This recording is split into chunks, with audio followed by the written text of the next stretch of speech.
Joe taking off. Oh, he's got a ton of room. Might take it all the way. Inside the 10.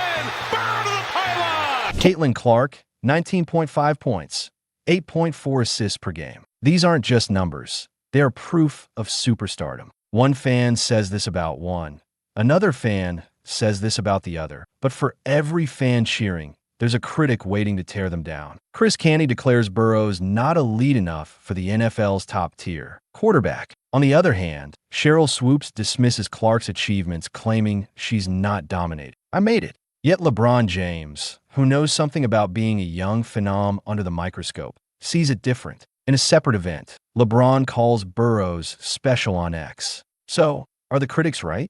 Or is LeBron seeing what they are missing? Because here's the truth. Greatness comes at a cost. Look, being great isn't just about putting up numbers. Just ask Joe Burrow and Caitlin Clark. They're living proof that the higher you rise, the more people want to tear you down. Before we get into more specific examples, let me paint you a picture. Imagine you're 22 or 23, and suddenly everyone is watching your every move, like millions of people. That's what Burrow and Clark deal with every single day. And I mean every single day. The pressure?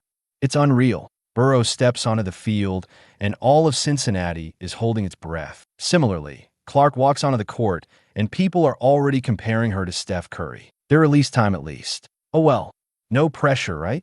But here's what's absolutely wild to me. Both Burrow and Clark are crushing it under all this pressure, like breaking records left and right, crushing it. Burrow's out here becoming the first quarterback in NFL history to achieve 8 consecutive games with at least 250 passing yards and 3 or more touchdowns. And as we mentioned earlier, he led the NFL in both passing yards and passing touchdowns in 2024. And what about Clark, you say? Girl is casually breaking scoring records that have stood for decades. So you'd think everyone would be celebrating, right? Cheryl Swoops comes for Clark saying this. If you missed the story, Swoops' take turned out to be wrong. She mistakenly claimed that Clark got an extra year of eligibility due to COVID when she passed Kelsey Plum as the all-time leading scorer in women's division. Later, she admitted the mistake and posted a public apology to Clark on X. But Chris Canty?